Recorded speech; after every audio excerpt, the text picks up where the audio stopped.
Dieu Tout-Puissant, Créateur des cieux, de la terre, de toutes choses, nakangi 4 coins mokolelo à travers émission oyo.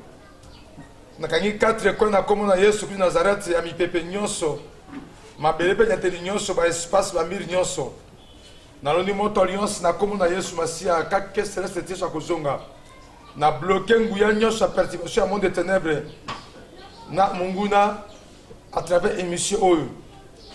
Et quand on a physique était nyonso ya molili ya règlement démoniaque. Na calé yango na machine céleste au nom de Jésus Nazareth. A terminé sur le buco parce que Dieu a envoyé sa parole et sa parole guérit. C'est que le buco nzambe et à travers cette parole. Na beti caché na comme na Jésus-Christ. Amen. Soyez bénis, frères et sœurs, vous qui nous suivons dans le Docteur Enseigne. Notre thème d'aujourd'hui est intitulé ce qui s'est passé après la mort dans la vérité.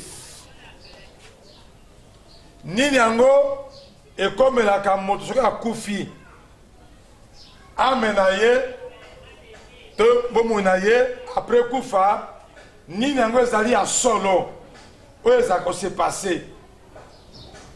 Nous allons voir tout cela à la lumière de la parole de Dieu. La Bible qui est Dieu, tokotala makambo nyonso oyo esepasaka nsima na moto kokufa. Tant moto azokufa mokolo akufi poteme ezali ce qui se passe après la mort dans la vérité. Nini yango ezala kose passe mokolo ozokata pema mokolo ozokufa nsima na makambo wana ezanimi. Tokomona nyonso à la lumière de la parole de Dieu qui est la Bible. Donc il n'y a pas autre chose. Donc la Bible, comme on le dit toujours, est égale à parole, est égale à l'iloba, est égale à Dieu créateur.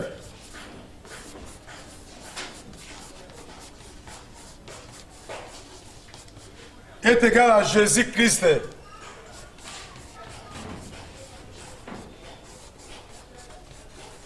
Kaka motomoko est égal à Saint-Esprit. Kaka motomoko en la Bible. Yende molimo monsanto.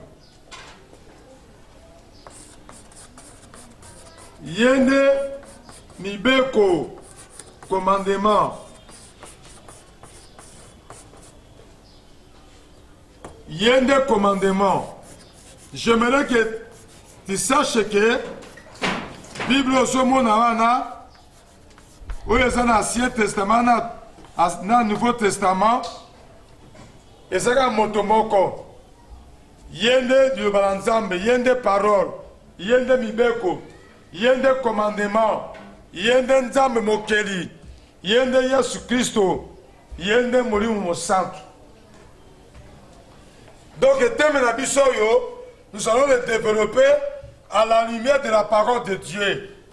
Sans oublier Acte 17, verset 11 qui nous dit ce qui va faire,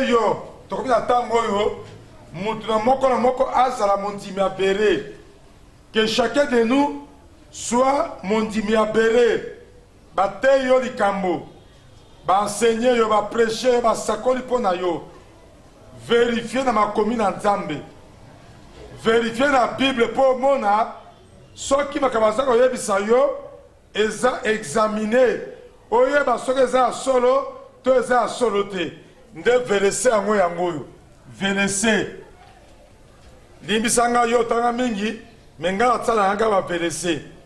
Pour eux émission, il y a tableau de tableau. Les émissions, il y a tableau de tableau.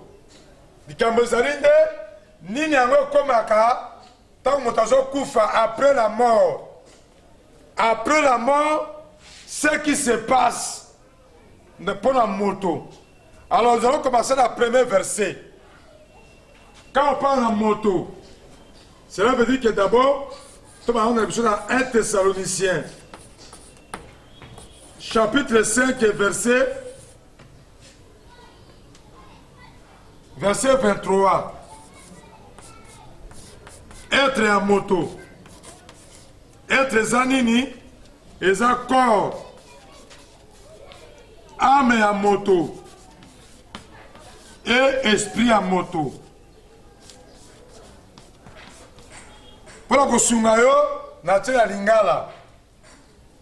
Le moto, et corps. Yo comment na sewana, njoto. Njoto en moto. Âme zanini. Toujours parti, nini, motema. Motema, ezali te, oya physique était. Oya qui a été, motema, l'angès, motema, on a te. Biloko, oya immatériel. Esprit ezani. Esprit ezama kanisi. Natina lingala. Oya docteur enseigne. Et la tienne français.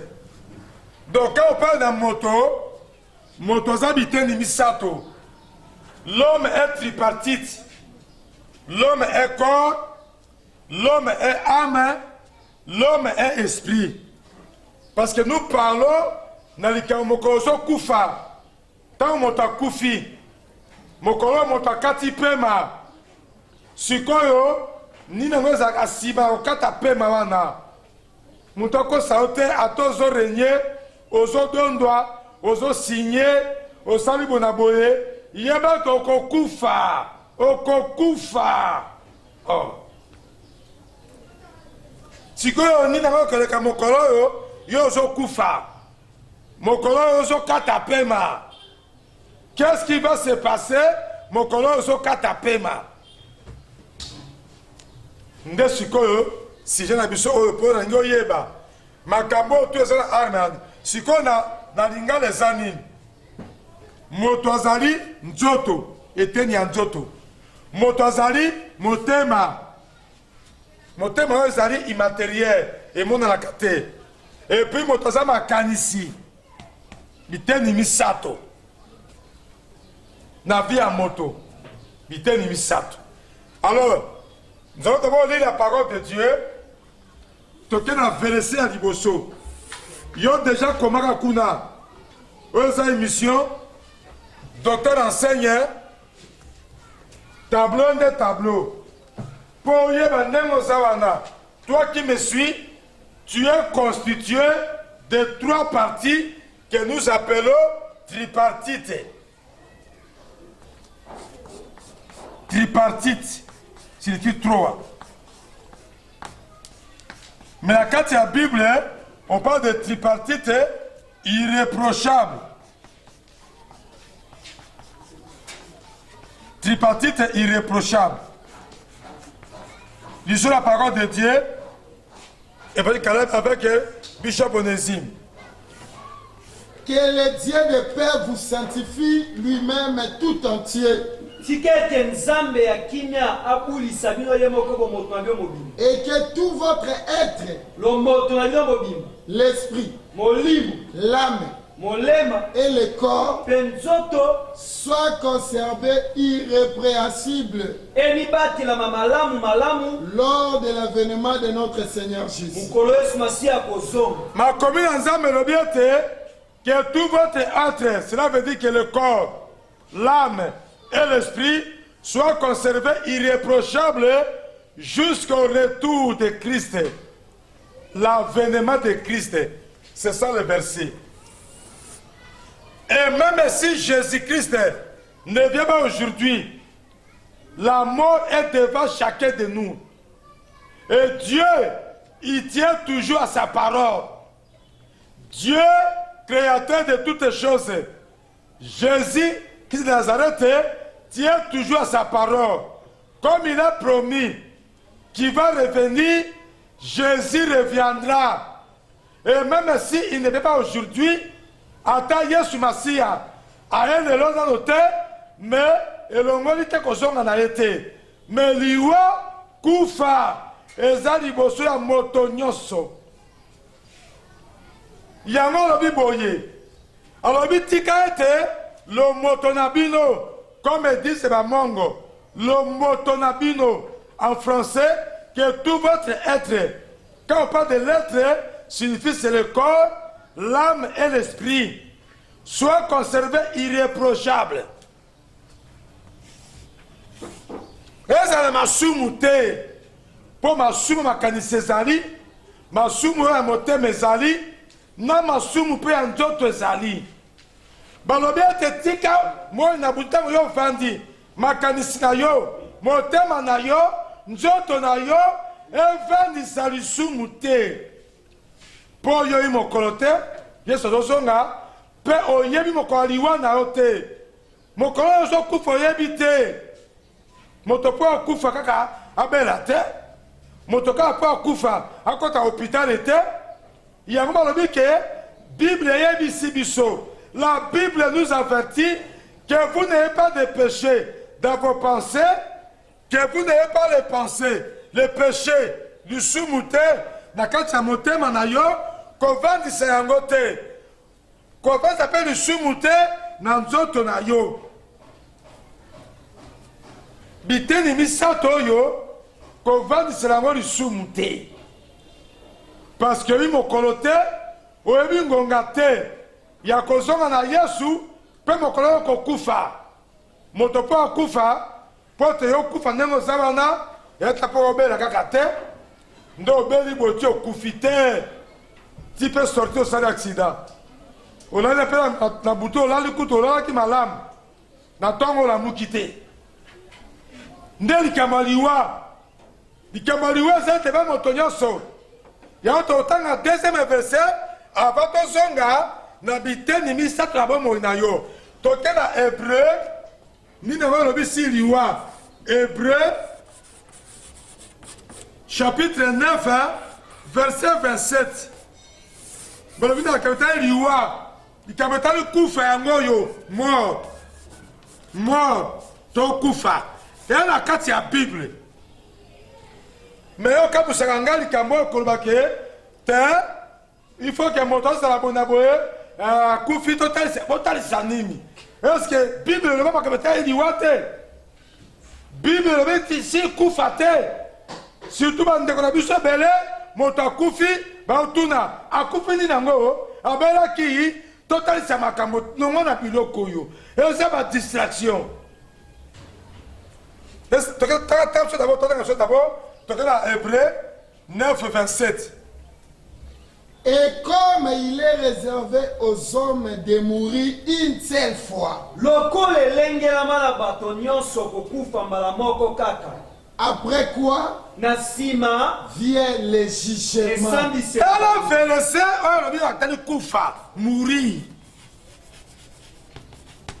La Bible qui nous a créés, la Bible qui est Dieu lui-même, la Bible qui est la parole de Dieu, dit dans Hébreu 9, verset 27, il est réservé à tous les hommes de mourir kokufa. Yo siko kila kotambola na banganga kofunga ba polote.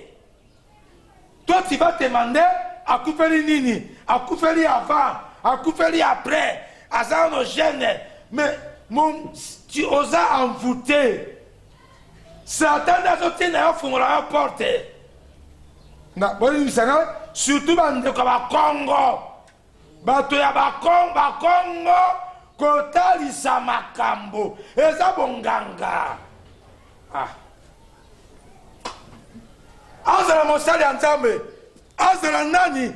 Mais dans la Bible, eza réservé na botonyoso. Ozala mwasi mobali.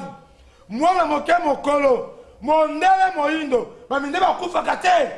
Bato ya mbongo. Na babola. Jeune naga. Balobi réservé à tous les hommes. Oye banzambe te. Ozala païen. Ozala chrétien. Bouddhiste. Ozala monseigneur. Ozala monsieur l'abbé. Ozala pape. Asi alobi keliwa. Eza pour la moto yoso. Est-ce que la mokilo yo ba monseigneur bazo kufa te. Bato ya mbongo bazo kufa te. Bato batongwama babala babota bazana bana bazo kufa te. Il est réservé à tout le monde. Il y a un monde de Kusiko. Tant que des émissions, le docteur enseigne.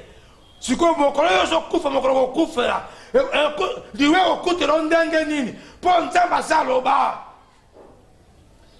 Tika makamba ya kotambola ka kotunaka akufi nini balie ye nanali aye ata balie ye si un rapport que parents anime ils ont compris ba papa ye li cheta kuruna akufa na accident akufa na maladie nyo so les ka accomplissement du bana na nzambe botambola ko luka nini bokeli ko funga porte na satan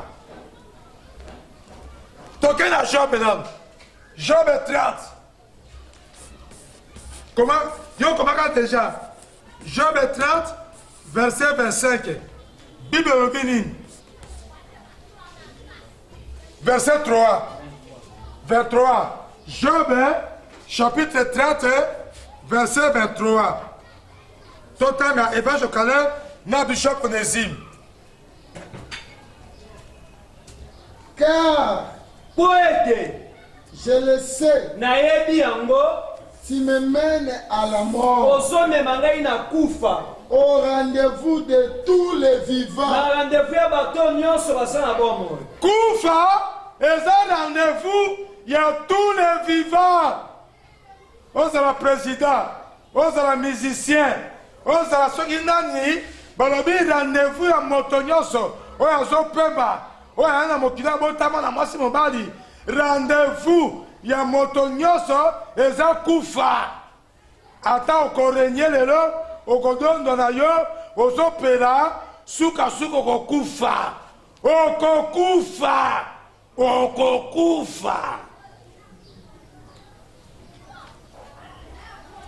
Le rendez-vous de tous les vivants, Yango. Comment verser? Job 30, verset 25. Rendez-vous, Nateka RDV, de tous les vivants.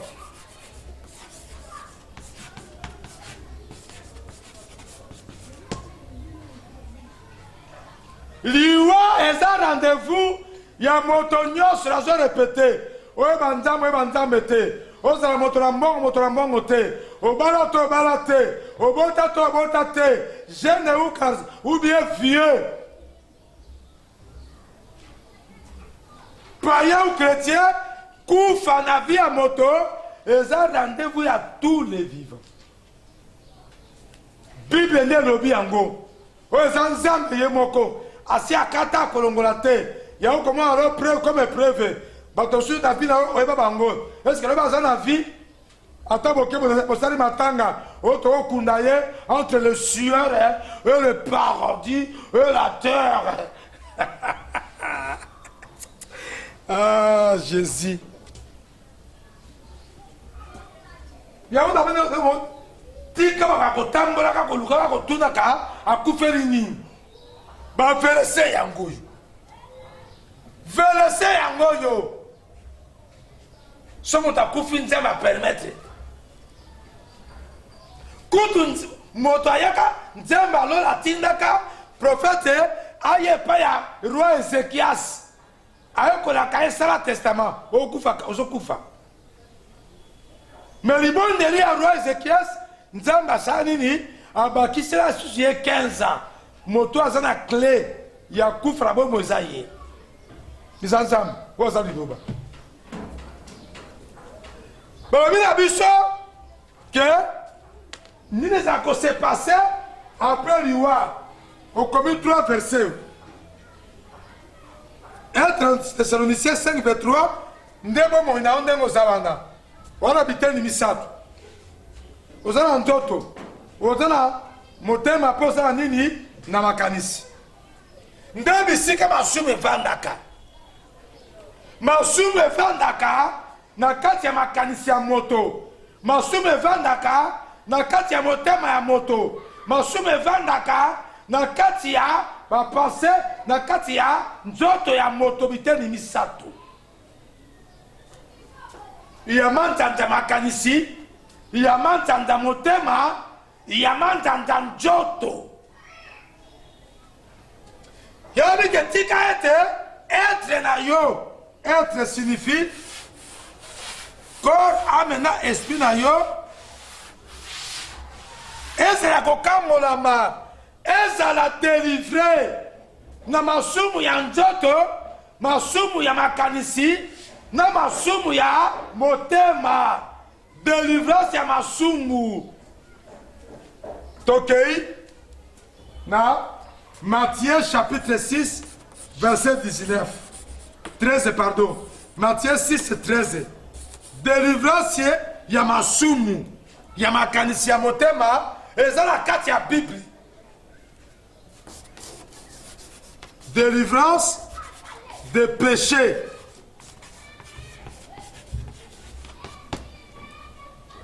Délivrance ya masumu, oh yo vandisa la makanisi.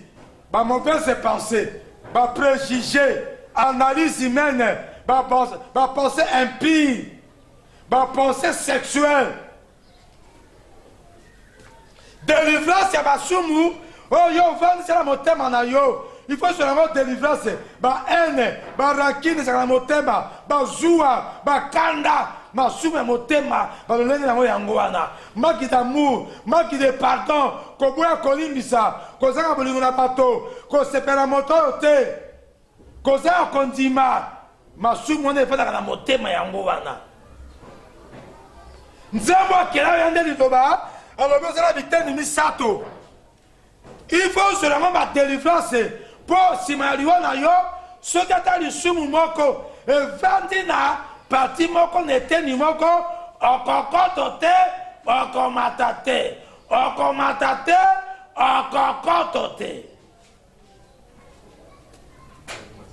Masumu ya nzoto ezali, lokuta, eza masumu ya nzoto.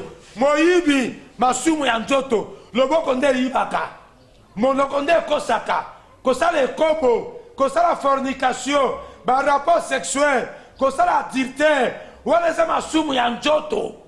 Babi na Bible, moto asangani na mwasi ya ndumba, akomi moto moko, akomi nzoto moko. Il faut ça différencier masumu, hein? Oh! Yewa ke masumu na ngai efandu yape. Yango na zo bengisa na délivrance ya masumu. Verset yangoyo. Oyo eza docteur enseigne, tableau de tableau. Na zo bengisa na délivrance ya masumu yo vandisa. Soki ya makanisi, soki ya motema, soki ya nzoto kaka na kombo na Yesu. Les numéros sont là-bas fixés devant vous, mon frère, ma soeur. Ma séquité, mon colosso kufa, mon colosso katapema, okende wape, na li felo, tokende na lola. Likamonde yango wana. Ce qui se passe, c'est de la vérité après la mort. Il y a seulement deux départements, il y a seulement deux places. Soit toke na enfer, ou ezali felo, soit toke na lola, ou ezabo moya seko. Oh. Il y a un jour c'est qu'on soit délivrance. Il y a masumu nde etina oke na lifelo. Pour mon colosso kufa, mon colosso katapema, moi c'est kozala te, moi na kozala te, secrétaire conseiller, à kozala te. Et ceux qui lui sont attaqués comme moko, et ça ma kanisi na yo, na motema na nzoto na yo, okokende mbala moko na lifelo. Ozala mosali ya nzambe, oseoteka liloba na nzambe, osalelaka nzambe mwana nzambe, ozala paye, chrétien tonani, okokoto lifelo. Po mokoli we kuti yo likameza ya mort, otozote yawe. Ato salisa 20 ans kokufa. Quand tu as la Bible, il y a eu de ces gens qui ont fait 900 ans. Sont dans la Genèse 5. Au Gaon Métijaël, il fit 500 ans. Après, il mourit. Parce que nous, on peut pas que c'est l'anga après. Métijaël, il a fait 500 ans. Puis, il mourit. Oh, Abraham, il a fait 120 ans. Puis, il mourit. Nathalie, comment on a fait pour la bonne makambo belé? Un tel, à 70 ans, puis il mourit. Je travaille déjà versé dans go. Il a demandé à Koufa. Attends, ça dit 70 ans. Il a demandé puis il mourit. Genèse chapitre 5. Et les hommes ça va 950 ans. Abikutu Noé saraka autant. Donc tu vas savoir 850 ans. Yokuto okufa l'autre à 45 ans. Likamone pourri. Parce qu'il est écrit, il est réservé à tous les hommes de mourir. Une seule facile, madame, qu'on peut mater. Jugement des bandits sans biselo. Hébreu 9, verset 7. Ok, aujourd'hui, verset mon Genèse chapitre combien? 5. Donc là, dans la Genèse. Comment Balamoko. Genèse 5, verset 5. Balobinin. Tous les jours qu'Adam vécut furent de 930 ans. Mikolonien so Adam, à ça qui n'a si à ma beleza qui a 930 ans. Puis il mourut. Oh! Ma première créature. Balobi Adam, l'homme, a sala 950 ans. Puis, Jésus-Christ de Nazareth. Où est-ce qu'il est? T'as un exemple quand il y a Adam. Moto Aliboso. Balobi Adam sala 950 ans. Pardon, 900 combien? Yango, Adam. Verset Yangoyo. Comment? Adam sala 930 ans. Virgule. Nzamba yoko tira ye puis. Puis Adam mourit. Verset Yango. Likambo ya kufa. Tango ndoso kufa. Simana kufa. Nazo répéter à deux places. Soit auquel il fait l'eau, soit auquel l'eau là. Oh, kokeneli fait l'eau. Kokenelo là. Entrer dans l'enfer. Entrer dans le paradis. Le tout, ça se décide, mais ça se prépare si cette terre des hommes. Eh, moi je veux que celui qui est dans Israël, au coup d'Adam Kuna. Au coup d'Ève Kuna. Non! Puis il mourit. L'autre verset toujours puis il mourit. Verset combien? Verset 27. Quand Genèse 5 verset 27. Toké Caleb en Onésime. Tous les jours de Métuchéla. Mikolonien so tu à Métuchéla. Fille de 969 ans. À ça qui 969 ans. Puis Ah! il mourut. Likamoya puis. Likamoya puis. Ah, Toloka Sudumbwe. Likamoya puis. Balobi a sali 900 combien? 69 ans. A sali 969 ans. Moi j'écris qu'il y a un petit carabongo. Ah, au Sandou. Natoloka Sudumbwe. Namboyo. Puis. Il mourut. 900 combien? 969. 69 ans. Mais tu gères la sali, nasi a mokilo yo, ameni ba kokae, ameni ba basar adondoye, araignée, a sali 969 ans. Ben côté a puis a Koufaki. Oh, un gars dans la 960 ans, mais puis. Attends, attends, au Sanjo. Attends, attends, Toloka Sudumbwe. Verbe puis ça ni. Et puis. Likamoya puis. Motalingi mo ngote. Yo acheta ndenge nata sawana e fasu nata. Alingi ni ngale lo. Mais nata e baka bien. Puis. Puis mourir et sali. Ah. Oh Jésus! Non! La parole de Dieu, c'est Dieu lui-même. Non, parce qu'un exemple, quand il y a la Bible, Genèse, Esaso, tant qu'il va trouver un exemple belé. Mais Adam, ça a coûté 930 ans. Adam, ça c'est à Moyoyo. La Bible puis mourir. Bon, dit que Métusaël, il y a ça là combien? 900 combien? 69 ans, puis il mourit. Tant moi, il y a un mot qu'on a Genèse. 5 ans, vous m'avez dit qu'il y a un tinacé. Attends, Adam, par exemple, Adam, 5 tinacé. Examinez mes critiques, Yomoko. Toujours parler de ma cambo Etali, ce qui se passe c'est après la mort. Après, puis il mourit. Nous avons ça à 2 places. Soit tu es amenayo et qu'il fait l'eau, soit tu es amenayo et qu'il n'a l'eau là. C'est pas qu'il bien habité de Misato. La nana malam. La partie âme koufa kate. T'as d'abord délivré sa masoum. On a bien ça yo. Ngonga yango soka parole nanzam. Et ça notre trop tard on délivrance ya masoum. Oh e fana makanisina yo. Oh e fana motema na to tout pour mon kozo katapema. Le jour que tu vas mourir, que tu aimes ou pas, tu vas mourir. C'est la Bible qui est la parole de Dieu qui a dit ça. Likamozane, tango liwezo komela yo. Ekokuta lisumu na makanisina yo. Na ba penser na motema na nzoto tote. Mais babi ata moko zate. La partie ame kufa kate. Omoni kati na moto. Partie oyo. Ya ame kufa kate. Bon, Dieu va juger. Dieu va juger les âmes les âmes. Aïe pas le corps. Mokolo zokufa njoto na yo. Njoto ya moto et so m'appeler.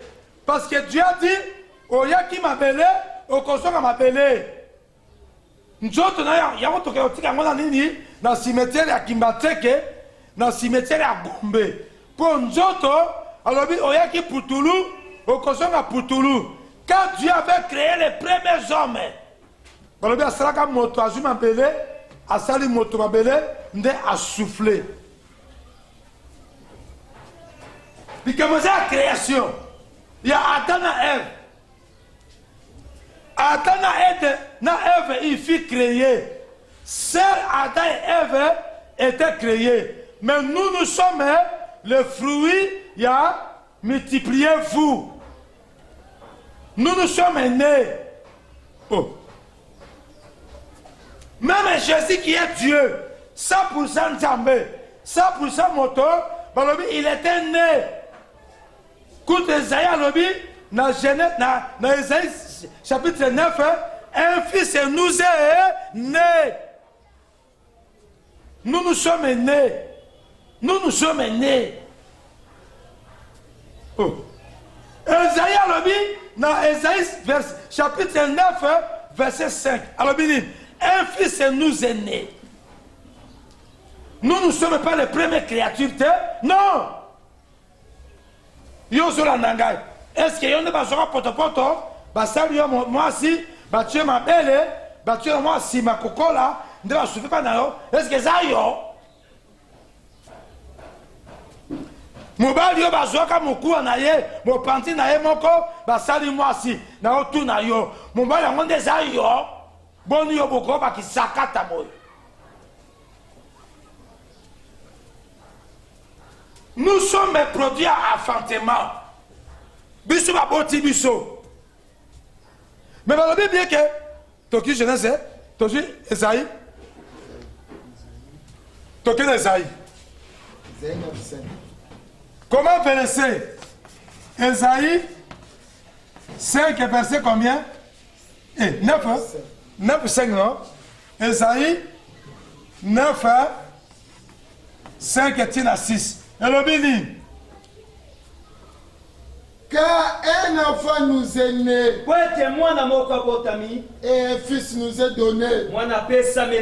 Et la domination reposera sur son épaule. On l'appellera admirable, conseiller, Dieu puissant, Père éternel, prince de la paix. Dans la qualification sur Jésus-Christ de Nazareth. Esaïe Sakola déjà 800 ans après ndeye sobotami naba comme on a admirable prince de la paix père éternel yoka bien tata ya sini ya seko na ya yosko oyanga lelo kelo yeso azanzambe te yo ba loki yo na tuni ba mvute yo. Esaïe a prophétisé sur la venue de Jésus. Il n'a pas dit qu'un affaire créée. Non. Il a dit un fils nous est né. On l'appelle un admirable. Père éternel. Tata ya seko na seko. Yosko vando kena ba force na religieux kuna ote. Jésus a sa prophète anzambete. Na répété le yo ba sorceleur yo. Yo ba loki yo. Esaïe a prophétisé 8 siècles après. 8 siècles après, Jésus est venu. Tu peux dire ça à Matthieu, tant à Luc, tant à Jean. 8 siècles. Il y a 50 coups à Koufa Naye. 100 ans, 8 fois. Dieu peut te dire quelque chose aujourd'hui, mais que ça l'a compris la Tanaï. Il est aussi Dieu souverain qui dit aujourd'hui, il a compris aujourd'hui. C'est pour cela que les promesses de Dieu, son accomplissement, on doit l'attendre dans la patience, dans la confiance, dans l'assurance que ce que Dieu dit, il accomplit toujours. Et puis Dieu, qui est la parole, est maître des temps et maître des circonstances. Asala kanangonga na yenzambo sali konase. Asala ngonga na yote. Le Dieu véritable. 8 siècles après. Un fils nous est né. Donc nous sommes le fruit, il y a multiplication que Dieu avait dit, multipliez-vous. Mais nous ne sommes pas les premières créatures, les premiers humains que Dieu avait pris la boue pour fabriquer à terre, à Salimoto, à souffler. Non. Il y a un qui vient, le corps voyait qui pour Toulouse. Beaucoup de gens m'ont appelé, n'est-ce pas comme ça, mon takoufi. Njoto na ye, et zongi m'a appelé. Dans la Bible, qu'on mette le corps à terre. Qu'on a compris par contre en Zambé, qu'on soit njoto ça m'a appelé, qu'on soit nsawape, n'a m'a appelé. Mettre le corps à terre. Alors, parti âme, il y a un coup fakate. Parce que Dieu dit, il va juger et le vivant et la mort. Ça veut dire que parti à moto et en toto, il y a âme, il y a un coup fakate. Tant que il y a un coup fakate, et tant que coup fakate, nde bandi makambo, il y a un monde qui est un jugement. C'est l'âme. Nde okena, nde kosala musala ya Hébreu combien? 9 combien? 27.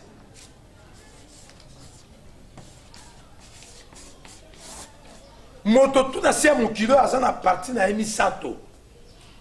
Pour yo tele motam molobe osala ka etie. Osala ka iria. Jésus Seigneur, viva. Osala biteni misato. Osala mondele moyindo. Moi si mobali mwana ke mokolo biteni misato.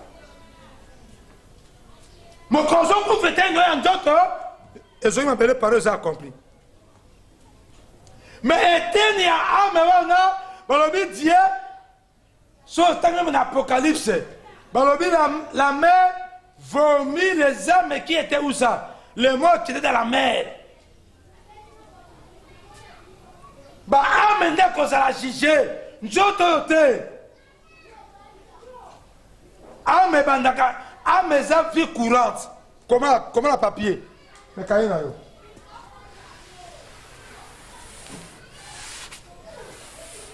Autant que Malachi, on a délivré sa nation. Ame ya moto, l'habitant de Misato. Ame, comment est une vie?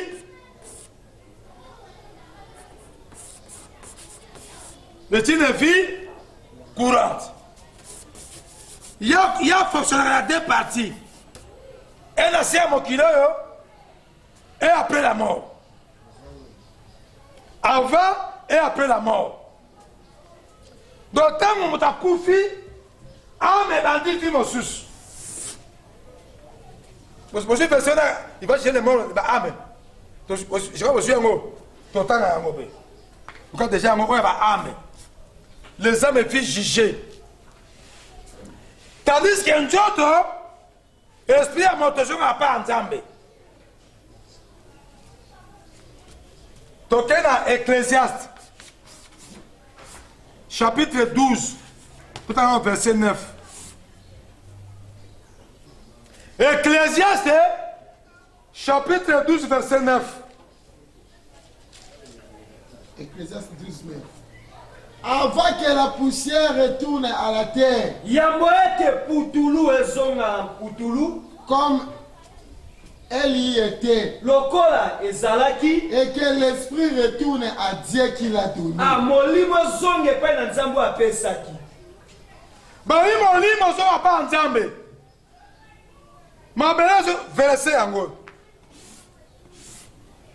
To verset en joto na yo. Ezongi mabele. Esprit na yo eke pa nan.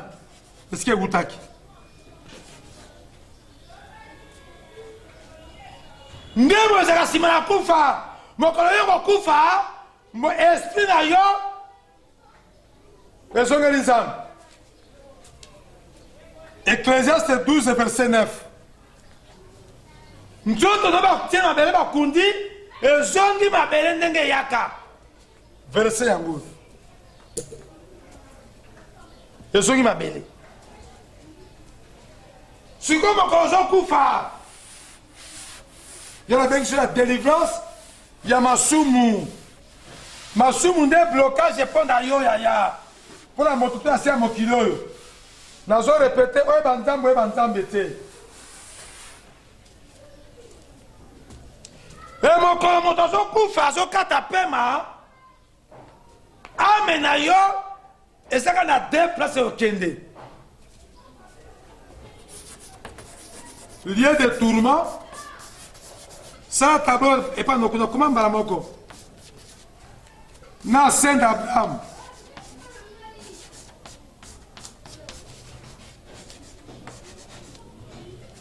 Au moins des tableaux, les abos. Quand on a deux places, ce mot à Koufi, Bisra mi balende azo kende. Nde amine ko kende. Y'a comme la histoire, parabole ya, Luc chapitre 19. Luc 19. Bah on a verset, Luc 16. Okotanga yo moko. Like moko ko kufa yaya. Dongo na orenye na yo. Yo boy ko kata ya lisumu. Yo boy ko bongisa. Simaliwa na yo. Okay. Like 16. Et talisi biso. Ou pe ba ame ko kende. Comment péresser? Au coup d'allié de tourment, n'a c'est d'Abraham. Lié de tourment, Zanim. Et ça, ça d'attente qui amène l'homme dans le félo. Comment? Ça, tableau. Ça d'attente. So, alors, aux gens, ça d'attente, le ministre de la Finance, Moutakoyambayo, et ça, ministre, il y a budgété. Ça, la tête à l'ifélo, n'est de tourment. Soko Songia. Naïba amenyoso, ba amenyoso. Tandis que c'est d'Abraham. Et ça d'attente, il y a l'eau là. Où est le paradis? Ça d'attente et à l'ifélo, n'est faisant enfer. Comment? Bien pour mon âme. Quand je m'amène bien, bah mon âme comme aller faire l'eau.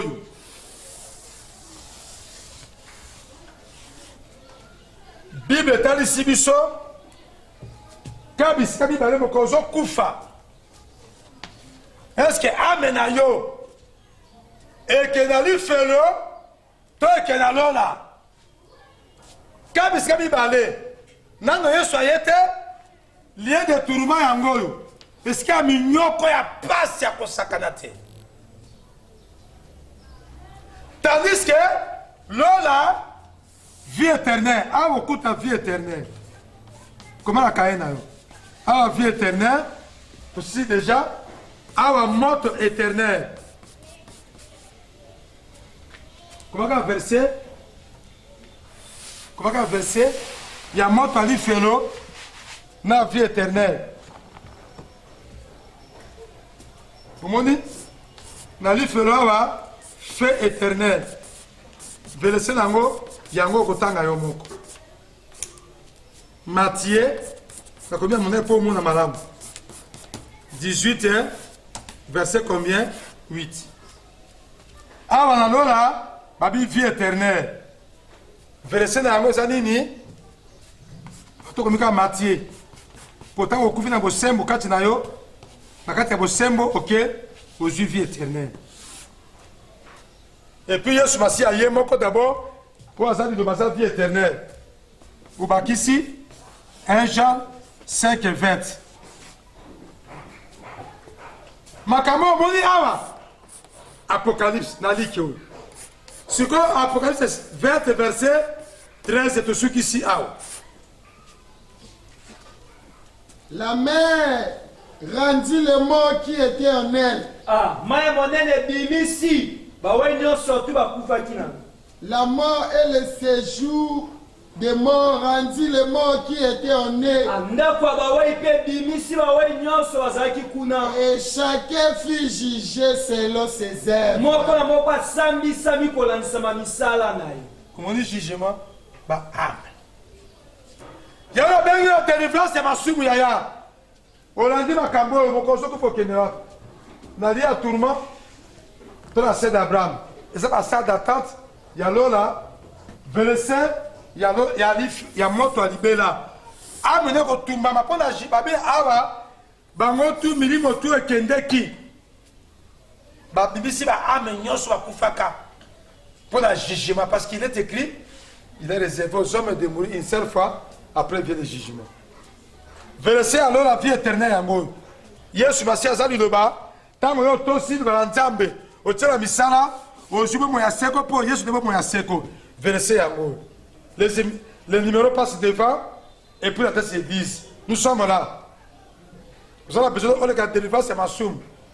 Ton action dit que ça peut être mon collège pour faire que tu as fait le thé au Canada. C'est docteur enseigne. Tikanza benga mantanta.